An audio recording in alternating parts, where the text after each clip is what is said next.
హైదరాబాద్ మహానగరంలో విక్రమ్ అనే కుర్రాడు ఉండేవాడు. విక్రమ్ సిటీకి కొత్తగా రావడంతో ఫ్రెండ్స్ లేక ఒంటరిగా ఫీల్ అయ్యాడు.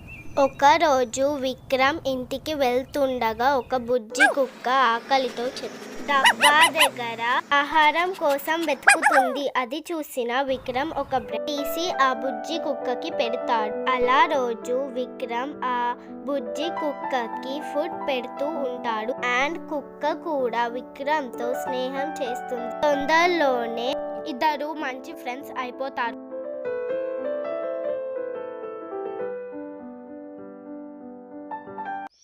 అలా తరువాత రోజు విక్రమ్ ఇంటికి వెళుతుండగా వర్షం పడుతుంది. అప్పుడు ఆ బుజ్జి కుక్క వర్షంలో తడుస్తుంది. అది చూసిన విక్రమ్ చాలా బాధపడతాడు. అప్పుడు అతనికి ఒక ఆలోచన వస్తుంది. వెంటనే తన దగ్గర ఉన్న జాకెట్ తీసి కుక్కకి చుట్టూ ఇంటికి తీసుకెళ్తాడు. ఆ రోజు నుండి ఇద్దరు సంతోషంగా ఆడుతూ పాడుతూ పెరుగుతారు. చూస్తుండగానే ఆ బుజ్జి కుక్క పెద్దది అవుతుంది.